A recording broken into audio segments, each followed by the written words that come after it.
நீங்கள் தூங்குறதுக்கு முன்னாடி உங்கள் கூட இருக்கிறவங்கள குறித்து கொஞ்சம் யோசனை பண்ணிட்டு படுங்களேன்.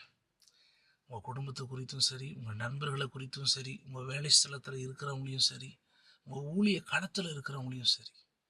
ஏன்னா நேற்று பார்த்தோம் யூதாஸ் அந்த முத்தத்தை குறித்து. ஆனால் இன்னைக்கு பேதுருவினுடைய அதிரடி ஆக்ஷன்.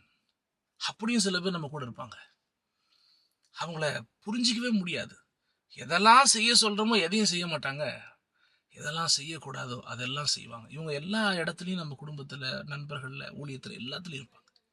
ஆனால் அந்த இடத்துல கூட ஆண்டவர் வெட்டப்பட்ட காதை மறுபடியும் ஒட்ட வச்சு ஒரு அற்புதத்தை செய்தார்.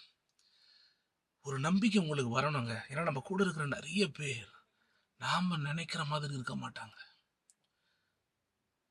தேவன் நினைக்கிற மாதிரி இருக்க மாட்டாங்க. ஆனா ஆண்டவர் அதை சரிப்படுத்துவார். ஒரு ஆமென் சொல்லுங்களேன். அந்த காதை அப்படியே ஒட்டி வச்சு அற்புதத்தை செஞ்சார்.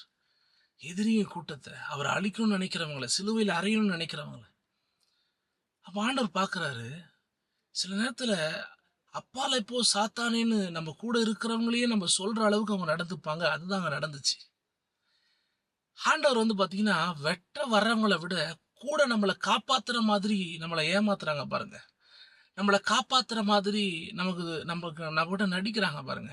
நமக்கு உதவியா நிக்கிற மாதிரி, பாசமா இருக்கிற மாதிரி, நான் தான் உனக்கு எல்லாம்னு சொல்லிட்டு சரியான நேரத்துல உங்க வாழ்க்கையில முக்கியமான கட்டத்துல அவங்க இருக்க மாட்டாங்க. ஒரு ஆமென் சொல்லுங்களேன். அப்போ அப்படிப்பட்ட நிலைமையிலிருந்து நான் எப்படி பாஸ்டர் வெளியே வர்றது? இது குடும்பத்தில் இருக்கு, நண்பர்கள் மத்தியில் இருக்கு, வேலை ஸ்தலத்தில் இருக்கு, ஊழிய ஸ்தலத்தில் இருக்கு. ஒரு கலக்கம் இருக்கும். அப்படின்னா 124வது நாள் 10 ஜெப குறிப்புகளை ஏற்படுத்தியிருக்கும். முக்கியமாக இந்த ஸ்க்ரீனில் தெரிகிற நம்பருக்கு இப்போவே ப்ரேயர்னு ஒரு வாட்ஸ்அப் பண்ணுங்க. அந்த 10 ஜெப குறிப்புகளையும் நான் அனுப்புகிறேன். நல்ல ஜெபம் படுங்க. தேவன் நிச்சயம் அப்படிப்பட்ட மனிதர்கள் மத்தியில் தேவ திட்டம் உங்கள் மேலமா நிறைவேறுவதற்கு தேவன் உதவி செய்வார். ஆமென். இந்த ஜெப ஒளியும் உங்களுக்கு ஆசீர்வாதமாக இருக்குது அப்படின்னா, ஜெபம் டிவி ஒரு சேட்டலைட் சேனலாக மாற்றணும்னு நினச்சிங்கன்னா தினமும் ₹1 தந்து இந்த ஊழியத்தை நீங்கள் தாங்கலாம். கீழே தெரிகிற இந்த number Google Pay, PhonePe, WhatsApp Pay இருக்குது. நிச்சயமாக இது ஒரு நல்ல நிலனா ஒரு பெரிய பலனை பார்ப்பீங்க. God bless you. ஆமென்.